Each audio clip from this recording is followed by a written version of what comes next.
అందరికీ నమస్కారం. నేను మీ చిలకమర్తి ప్రభాకర్ చక్రవర్తి శర్మ.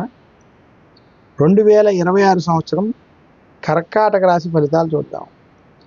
కర్కాటక రాశి వారికి 2026 సంవత్సరం మధ్యస్థ ఫలితాలు ఇవ్వబోతుంది. చిలకమర్తి పంచాంగరీత్యా దృక్ సిద్ధాంత పంచాంగణితం ఆధారంగా 2026 కర్కాటక రాశి వారికి కొంచెం ఇబ్బందులతో కూడుకున్నటువంటి వాతావరణం, మధ్యస్థ ఫలితాలు స్పష్టంగా కనబడుతున్నాయి. కర్కాటక రాశి వారికి ఈ సంవత్సరం బృహస్పతి వ్యయస్థానం అలాగే జన్మ రాశిలో సంచరించడం చేత టెన్షన్లు, చికాకులు అధికంగా ఉండబోతున్నాయి. ప్రతి విషయానికి అతిగా స్పందించడం, అతిగా టెన్షన్ పడిపోవడం వంటి వాటికి దూరంగా ఉండాలి. ఆరోగ్య సమస్యలు కర్కాటక రాశిని కొంత వేధించేటువంటి స్థితి కనపడుతుంది. కర్కాటక రాశి వారికి 2026 సంవత్సరం నిరుద్యోగులకు ఉద్యోగ ప్రయత్నాల్లో ఇబ్బందులు ఎదురవుతాయి. ఉద్యోగస్తులకు ఉద్యోగంలో సమస్యలు వేధిస్తాయి. ఉద్యోగపరమైనటువంటి విషయాల్లో ఆచితూచి వ్యవహరించాలి, జాగ్రత్తలు వహించాలి. టెన్షన్లు మాత్రం పడకూడదు. కర్కాటక రాశిలో కర్కాటక రాశి రైతాంగం, సినీ రంగం, మీడియా రంగంలో ఉన్నటువంటి వారికి ఈ సంవత్సరం మధ్యస్థ నుండి చెడు ఫలితాలు కొంత అధికంగా ఇబ్బంది పెట్టే అవకాశం ఉన్నది.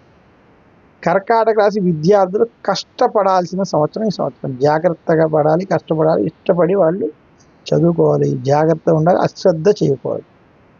కర్కాటక రాశి స్త్రీలకి ఇది మధ్యస్థ సమయం. ఆరోగ్య విషయాల్లో, కుటుంబ వ్యవహారాల్లో ఆచితూచి వ్యవహరించాలి. చికాకులు ఇబ్బంది పెడతాయి మిమ్మల్ని. కర్కాటక రాశి రైతాంగం, సినీ రంగం, మీడియా రంగం వంటి రంగాలు కావచ్చు, వ్యాపార రంగంలో ఉన్నటువంటి వారికి మధ్యస్థ నుండి చెడు ఫలితాలు ఈ సంవత్సరం అధికంగా ఉన్నాయి. కర్కాటక రాశి వారికి మొదటి 5 నెలలు మధ్యస్థ ఫలితాలు, జూన్ నుండి డిసెంబర్ వరకు కొంత చెడు ఫలితాలు, ప్రతికూల ఫలితాలు, టెన్షన్తో కూడుకున్న ఫలితాలు ఉండే అవకాశం ఉంది. అందుచేత కర్కాటక రాశి వారు 2026లో జాగ్రత్తలు వహించాలని, ఆచితూచి వ్యవహరించాలని మాత్రం సూచిస్తున్నారు.